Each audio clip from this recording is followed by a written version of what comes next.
The meditation techniques which the speaker has described up to this point are meditation techniques to be carried out at night, when all the energy around us sinks into the unconscious. This means being night. Most of the beings around us, both humans and animals, are asleep. The unconscious mind is sleeping, while the unconscious is in full activity. It is dreaming. So, the night is the best time to work on our unconscious.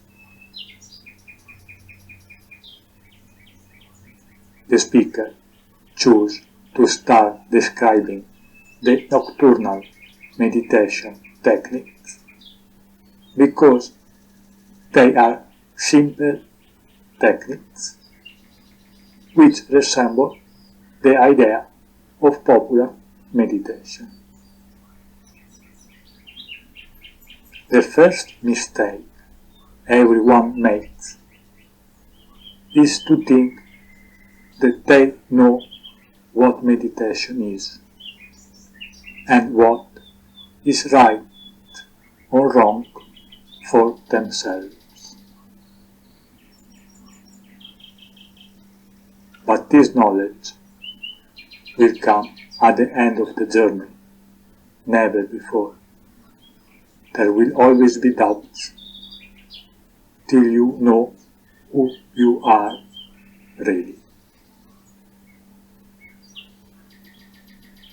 If we knew what meditation is and what is right for us, surely we will not find ourselves in the painful situation we all are in.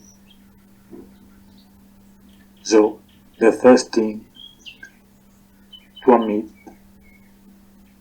is that we are suffering and that we are the cause of our suffering. We cannot expect that with the choices we have made during our life and with the life we live in this moment, the situation can be different. Unfortunately, our choices are always a consequence of our past. As long as we live in the mind, it will always be like this.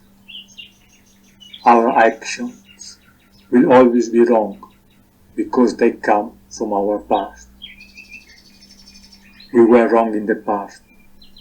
How we can be right in the present? Maybe it is true. The white man's life is comfortable, but certainly on a psychological level, the situation is serious. We can hardly even think that there is a way to improve it. Look at the relationship we have, the friendship, the children. Everything is so messy.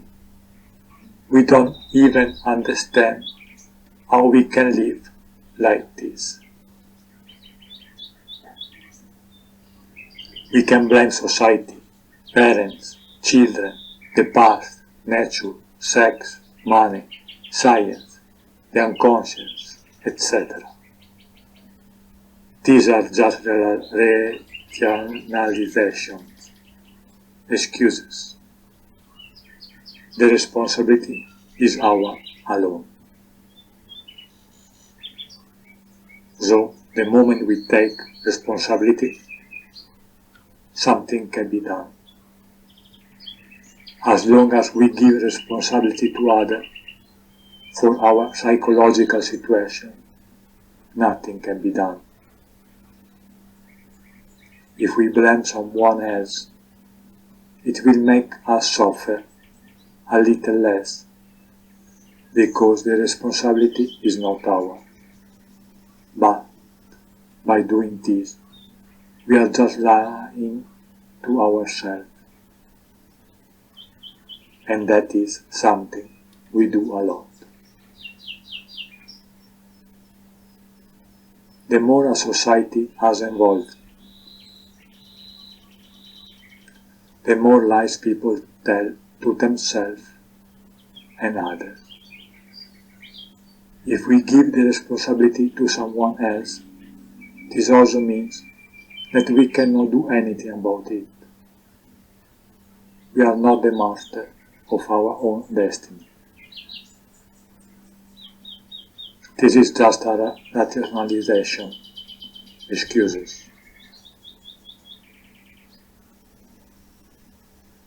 So, it must be recognized that living as we are living makes no sense. That living in society as it is not worth living in. This is the beginning of religion. If there is still hope in you, you are not ready yet. Hope in everything: religion, love, God, master, guru, etc. If you have hope or life expectancy in you, go to a priest, guru, go to the university, a therapist or a psychologist, get rich, try to make your dreams come true. When you have realized your dream, you will understand. But then it will be too late. There is no man who suffers more than the one who has made his dreams come true, because he realized that when he has fulfilled his wishes, they mean nothing, and he has sacrificed everything to get them.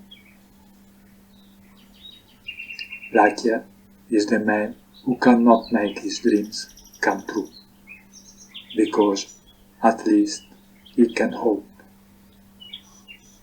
He will say, I am not happy, because I have not fulfilled my dreams.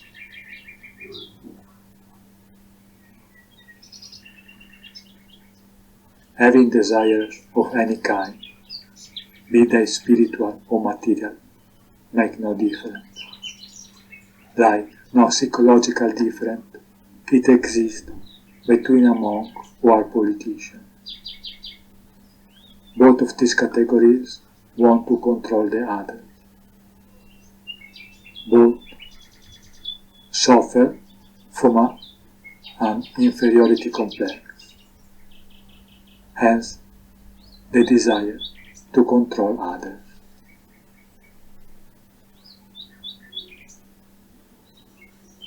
A meditation technique can help us solve some psychological problems, but it must be accompanied by a complete change of life on our part. First of all, if we practice traditional meditation, it does not really make sense.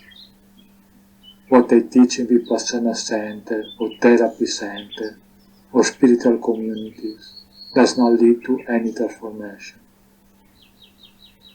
Today, we also have resorts where you can learn meditation. This makes me laugh. These centers are only meant to help you live in society. This is what organized religions have always done: try to help people living in society. Today we no longer call them religions, but we call them Vipassana center, spiritual communities. ashram, etc. But the substance does not change. Behind the payment of a sum of money, they promise you a better life. This means being able to live better in society. But this is not true religion. True religion means a complete transformation from a psychological point of view. Once this has happened, living in this violent society, centered on ego, envy, based on thought, lies, war, etc., is just not possible anymore. The true meditation helps you to live better in society is impossible. Forget it.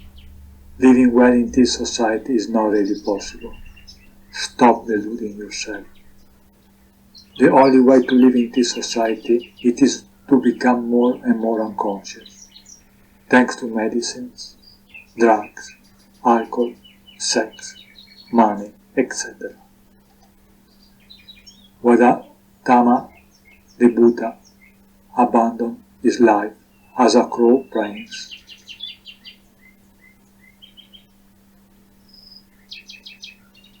He never went back to that life, not even after reaching enlightenment. He continued to be a beggar. From a psychological point of view, society has never changed. Since it was born thousands of years ago until now. Jesus got himself killed rather than go back in the society as it was. He wanted to change the society or die. In our time, people who have achieved enlightenment have done the same, have lived their lives, being as far away from society as possible. It is true they are taught, but they have never compromised with society. The speaker is talking about people like George Gurdjieff, Meher Baba, Jiddu Krishnamurti, Bhagwan Shri Rajneesh, etc. The truth is not easy to accept. Unfortunately, if you do not see for yourself what happens in the society you live in, and do not rebel against it, true religion is not for you.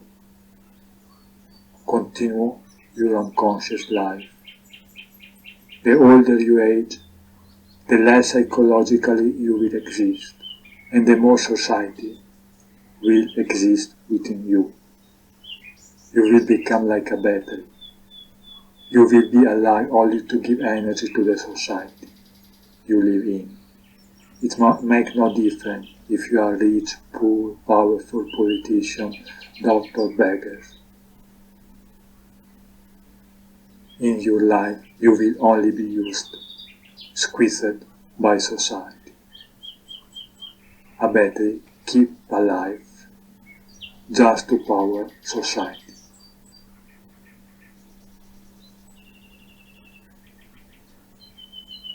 When the speaker talks about society, he means all kinds of society: Indian, Western, Chinese, African, Arabic. There is no difference, not even with the society of previous eras. 1,000, 2,000 years ago, there is no difference. The situation has always been the same.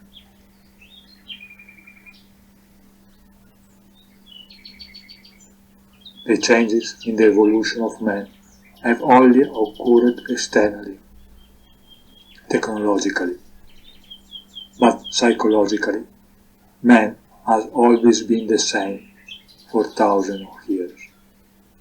Psychologically, there has been no evolution. Thank you for listening.